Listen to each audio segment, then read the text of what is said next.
शहर के बीचों बीच 6 दशक पहले बनाए गए रेलवे ओवरब्रिज की वर्तमान जर्जर अवस्था को देखते हुए रविवार से उसे अचानक किसी भी प्रकार के यातायात हेतु पूरी तरह बंद कर दिए जाने से सारे शहर में हो हल्ला खूब हुआ। यातायात व्यवस्था के 12 बज गए हैं, जिसने जो मुंह में आया कहना शुरू कर दिया। सोशल मीडिया में ऐसे संदेशों और सुझावों से लबालब हो गया था। ऐसे में अमरावती मंडल को आरओबी के थर्ड पार्टी स्ट्रक्चरल ऑडिट की 2 दर्जन पन्नों वाली रिपोर्ट प्राप्त हुई है। यह रिपोर्ट स्पष्ट करती है कि विजुअल इन्फेक्शन और नॉन डिस्ट्रक्टिव टेस्ट एनडीटी के अनुसार पुल की हालत बेहद खराब है। इसका उपयोग यात्रियों के लिए असुरक्षित हो गया है। इस टेस्ट में रेलवे ओवरब्रिज के लगभग सभी गर्डर और छोटी से छोटी चीज का बारीकी से अवलोकन किया गया। उपरांत रिपोर्ट दी गई है, जिसके अनुसार रेलवे पुल को तगड़ी मरम्मत की जरूरत है या फिर बेहतर होगा कि इसे तोड़कर नया आरओबी ही बेहतर विकल्प रहेगा। रिपोर्ट में अपनाई गई सामान्य से विशेषज्ञ तकनीकी और किन कसौटियों पर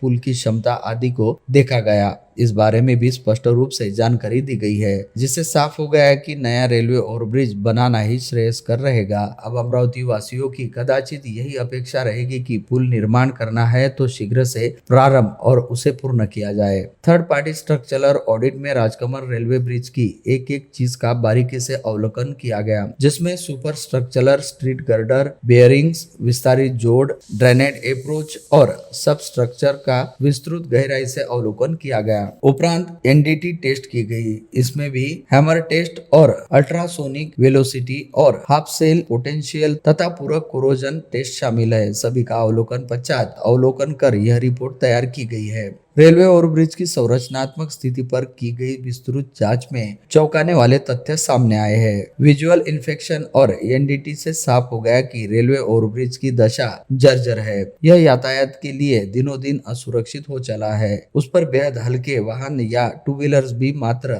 10-15 किमी की रफ्तार से चलाए जा सकते हैं। पूरे स्लैब में कंक्रीट की परत झड़ चुकी है, जिससे सरियों अर्थात लोहे की रॉड में जंग काफी लग गया है। कई स्थानों पर दरारें चौड़ी हो गई है। हनी कॉम्बिंग और डेलिमिनेशन पाई गई है। पुल के स्टील गर्डर का भी बारीकी से अवलोकन किया गया। फ्लैट गर्डर पर गहरी जंग और पिल्टिंग और सेक्शन लॉस देखा गया। यह भी पाया गया कि कई जगह बोल्ट ढीले हो गए हैं। पेंटिंग पूरी तरह से खराब हो गई है, जिसका संरचना पर बुरा असर पड़ना शुरू हो गया है। बियरिंग भी खिसक गए हैं, उसकी अवस्था खराब हो गई है, जिससे स्ट्रक्चर पर अतिरिक्त तनाव या खिंचाव आ रहा है। पुल के विस्तारित जोड़ टूटे और खराब अवस्था में आ गए हैं, जिसके कारण पानी सीधे स्ट्रक्चर में जा रहा है। इसे पानी संरचना में रिसाव कहते हैं। ड्रेनेज पाइप या तो टूट गए हैं अथवा कचरे आदि से जाम हो गए हैं। पत्थर की बनी पुल की दीवारों में दरारें और मलबा की स्थिति उसकी आयु और खराब रखरखाव के कारण स्पष्ट हुई है। उसी प्रकार अप्रोच की स्थिति भी ऐसी है, जो पुल की क्षमता पर प्रभाव डाल रही है। पानी रिसने से पुल बिगड़ते वक्त के साथ कमजोर हो रहा है। क्रैश बैरियर्स और पैरापिट भी टूटी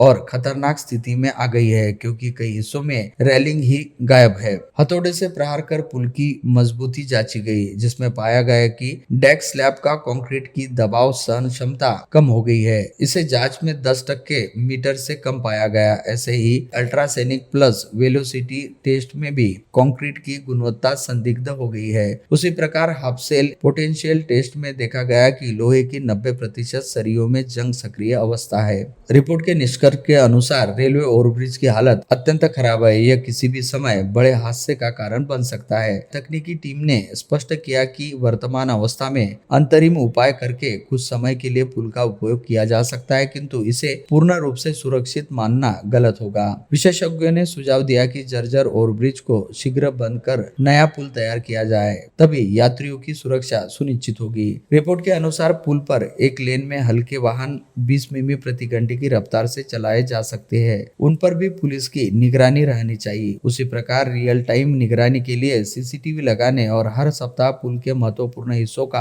अवलोकन किए जाने की भी सिफारिश रिपोर्ट में की गई है। रिपोर्ट में पुल पूरी तरह तोड़ने की बजाय उसे अस्थायी सपोर्ट दिए जाने के बारे में भी सुझाव दिया गया है, जिसके अनुसार लोहे के पोर्टल और स्ट्रेचर लगाकर गर्डर का पूरा लोड और प्रभाव कम किया जा सकता है। उसी प्रकार बोल्डेड कवर प्लेट और स्लाइस प्लेट की मरम्मत कराई जा सकती है। इस दौरान यातायात सीमित रखा जा सकता है। पुल की मरम्मत के साथ वहां रिस रहे पानी का भी इंतजाम किए जाने के बारे में रिपोर्ट रिपोर्ट में सुझाव दिया गया है। गर्डर और लोहे की सरियों के कोरोजन अर्थात जंग के बचाव के लिए वाटर प्रूफ किया जाना आवश्यक है। इसके लिए पतले HPC वेरिंग लगाने की बात कही गई है। जंग से बचने के लिए पॉलीयूरेथीन लगाने का सुझाव दिया गया है। उसी प्रकार ड्रेनेज अर्थात पानी की निकासी बराबर की जा सके। स्ट्रक्चरल ऑडिट की रिपोर्ट के अंतिम निष्कर्ष मैजिक कंस्ट्रक्शन के डॉक्टर यमी मोहड ने जारी किया है। इसके अनुसार पुल की संपूर्ण संरचना खराब हो गई है। उसका कंक्रीट खराब अवस्था में होने के साथ लोहे के गर्डर जंग की चपेट में आ रहे हैं।